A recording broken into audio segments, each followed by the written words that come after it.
80 लाख लाडक्या बहिणींना अपात्र ठरवणं म्हणजेच गरज सरो वैद्य मरो. राष्ट्रवादी शरदचंद्र पवार पक्षाचे नेते जयंत पाटील यांनी अशी टीका केलेली आहे. तर उद्या आणखी काही लाख लाडक्या बहिणींना अपात्र ठरवतील असं देखील पाटील म्हणतात.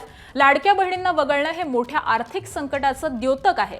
राज्याची तर वित्तीय तूट मोठीच आहे आणि त्यामध्ये जागतिक मंदीची देखील भर पडतेय असं वक्तव्य जयंत पाटीलांनी केलंय. तर योजनेच्या आधीच नियोजन केलं असतं तर ही वेळ आली नसती असंही पाटील म्हणाले. आणि आज सगळ्या संदर्भामध्ये आपल्याशी स्वतः बोलण्यासाठी जयंत पाटील जोडले गेलेले आहेत. जयंत पाटीलजी नमस्कार. एबीपी माझामध्ये आपलं स्वागत आहे. खरं तर तुम्ही एक पोस्ट केलेली आहे आणि आपली भूमिका मांडलेली आहे. 80 लाख जवळपास लाडक्या बहिणी या अपात्र ठरलेल्या आहेत. सरकारचं नेमकं कुठे चुकतंय, काय आपल्याला वाटतंय? पहिलं म्हणजे याचा सिक्वेन्स बघितला तर पहिल्यांदा निवडणुकीला सरसकट सर्वांना पैसे वाटले आणि त्यांच्यापासून सत्तेत बसण्याचं जे मोठी ताकद आहे ती लाडक्या बहिणींनी महाराष्ट्रातल्या या सरकारला दिली.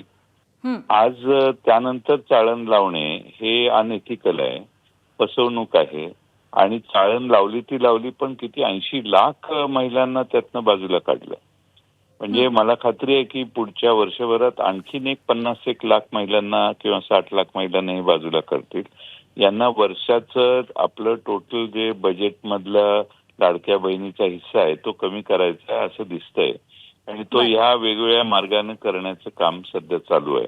परंतु जयंत पाटीलजी ई-केवायसी ही करण्यात आलेली होती आणि यामध्ये काही बोगस लाडक्या बहिणी आहेत किंवा काही पुरुषांनी देखील अर्ज भरलेले आहेत असं सरकारकडून सांगण्यात येत आहे. असं आहे की तुम्हाला ज्यावेळी तुम्ही योजना काढली त्यावेळी हे कळत नव्हतं का की हे बोगसपणा होणार आहे? तुम्ही त्यावेळी एकदम म्हणजे कर्णाचा दुसरा अवतार होता, सगळं दान चालू होतं तुमचं त्यावेळी. आता तो बोगस आहे म्हणायचा तुम्हाला अधिकार नाही नैतिक दृष्ट्या. आणि बोगस असतील किंवा पुरुषांची नावं असतील किंवा डुप्लिकेट नावं असतील तर ती करताना तुम्ही मग 1.5 वर्ष 2 वर्ष सरकार चालू आहे तुमचं, तुम्ही 2 वर्षात या बोगस लोकांना पोचलं कसं? म्हणजे ह्याची जबाबदारी फिक्स केली पाहिजे मग. आणि कोणी ही जबाबदारी कुणाची हे ठरलं पाहिजे ना. असं कसं? काहीतरी हिशेब पाहिजे की नाही की बोगस आहेत मग बोगस लोकांना तुम्ही अनुदान दिलं तर तुमची खालची यंत्रणा काय करत होती आणि तुम्ही अनुदान द्यायला सुरुवात का केली आणि कुणी अप्रूव्ह केलं अनुदान द्यायचं? त्या सगळ्याचाच मग हिशेब झाला पाहिजे ना. असं कसं? जयंत पाटीलजी तुम्हाला देखील अर्थ खात्याचा चांगला अनुभव आहे आणि सध्याची जर आपण राजकीय परिस्थिती पाहिली किंवा राज्याची एकूणातच आर्थिक स्थिती पाहिली तर सरकारनं नेमकं काय केलं पाहिजे असं तुम्हाला वाटतंय? नाही, तर ते सरकारचा अधिकार आहे.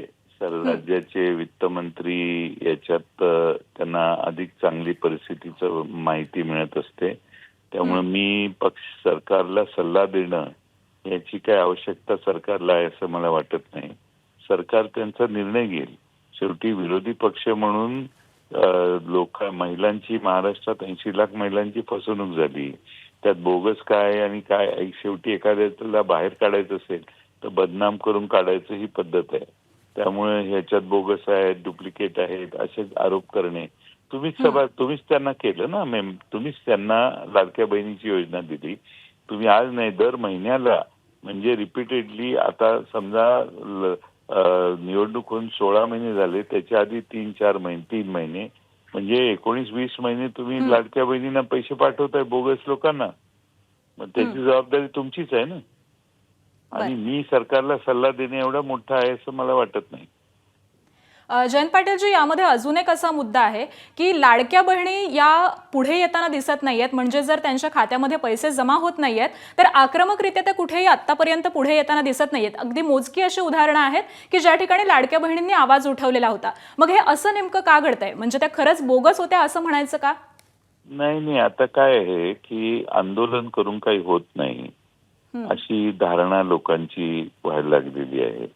आणि हे सगळं वन साइडेड असल्यामुळे आंदोलन करून काय उपयोग होणार नाही अशी भावना असते. आणि दुसरं म्हणजे आता वेगवेगळ्या विखुरलेले जे असे ग्रीव्हियन्स असणारी लोक आहेत त्यांना एक करण्यासाठी यंत्रणा असेल तर मग ती चटकन एकत्रित होतील आणि तुम्हाला मोर्चे दिसायला फार वेळ लागणार नाही. बरं, धन्यवाद जयंत पाटीलजी, तुम्ही आमच्याशी बोललात, प्रतिक्रिया दिलीत, याबद्दल आभार आपले. एबीपी माझा, उघडा डोळे बघा नीट.